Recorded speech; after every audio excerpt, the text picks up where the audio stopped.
How's it going? In particular, you graduates standing up here. A little shout out to the graphic communications. Congratulations, class of 2010. We finally did it. We finally made it to this day. Give yourself a pat on the back.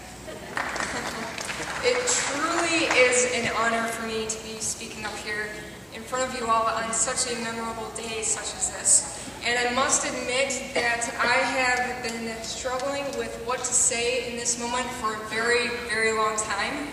I've scratched a million ideas, and literally a million is not a rough number, that's about right. And what can I say that would inspire you beyond the accomplishments and the years that you spent here at Baker College? I was pretty much stuck staring at a blank sheet of paper for a very long time, wondering what to say, until it occurred to me that we are all pretty much on the same page.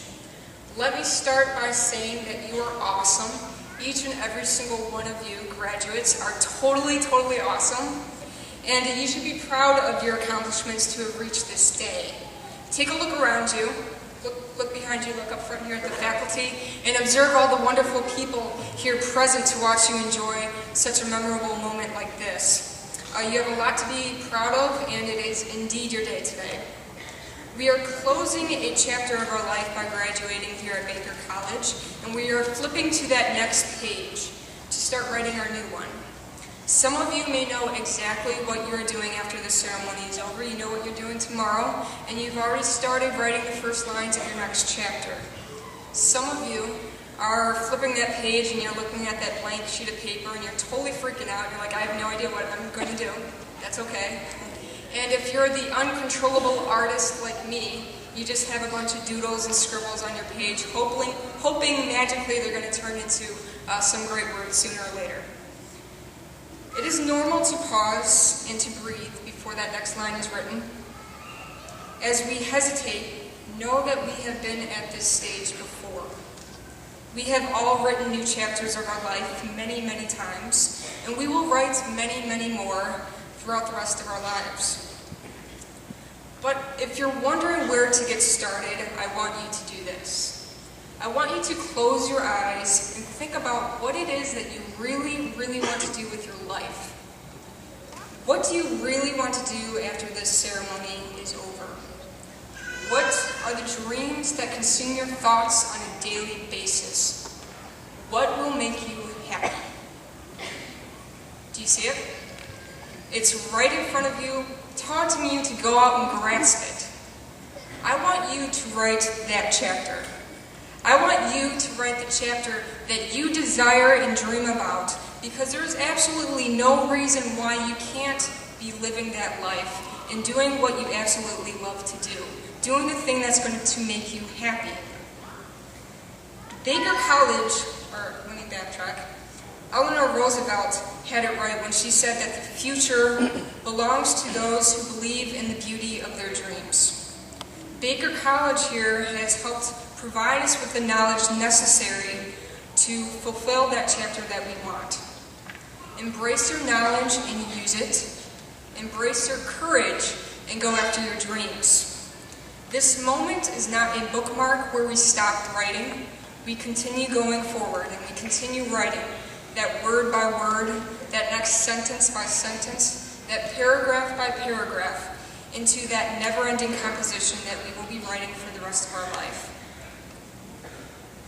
Don't expect your future to just roll off the tip of your pen. You will run into disappointments and conflict. You'll run into those untrusting people and unthinkable events. You'll run into those situations where you start to question, what on earth type of book am I writing anyway? A poetic masterpiece or a mysterious horror? But you always have the power to reinvent yourself, to create a new setting and meet new characters along the way that will shape your story into a memorable one.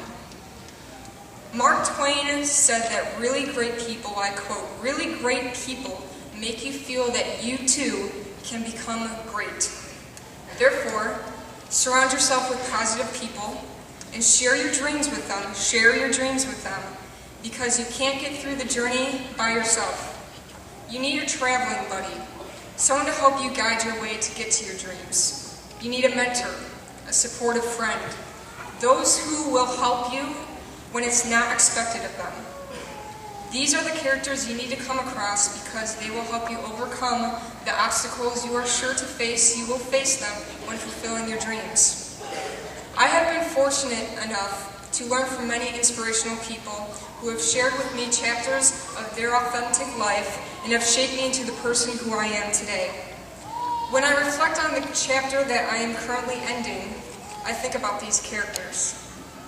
When I started college, I was quiet and shy, but I remember those who helped me blossom and the events that inspired change into my life during my college years.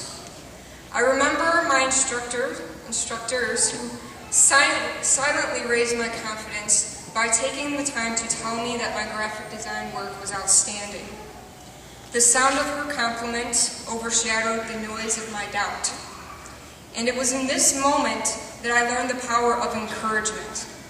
I too learned the importance of accepting compliments that people give to you.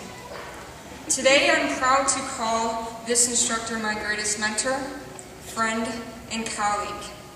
It's amazing to reflect on how my once shy self was hired to teach at the age of 23 and have since taught 6 college courses on 4 different subjects.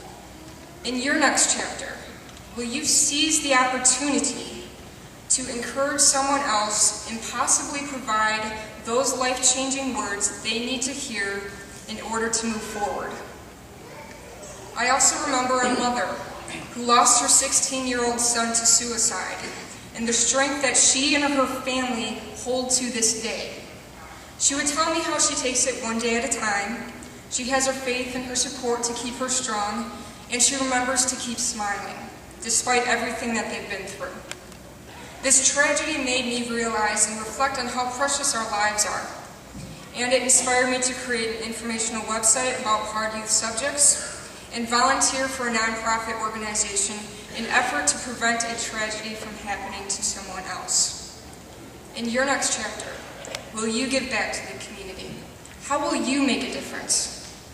And lastly, I remember my instructor who witnessed the crashing of my world from stress of work and life. She listened patiently, and with a simple and kind smile, she said, "Maria, it's going to be all right. It's hard now, but I know it's going to be all right." In your next chapter, will you take a deep breath and give yourself permission to step back, slow down, and take care of yourself? You see, you can have as many chapters as you want in your life, but you only get one book, and we write it in permanent ink. As I look at the hundreds of graduates ready to continue writing their life book, or their volume of books, I think about the library that this class is going to make. One day we're going to archive our books on a shelf and leave behind a legacy that the generation before us can pick up, read, and learn from. Create a story that holds values, ethics, and contagious wisdom. Poet T.S. Eliot said, I quote, "To make an end is to make a beginning."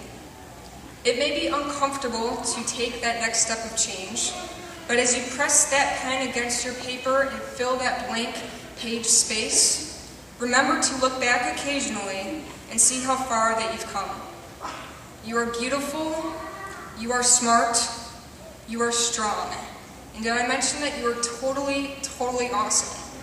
All the best, 2010. Rock.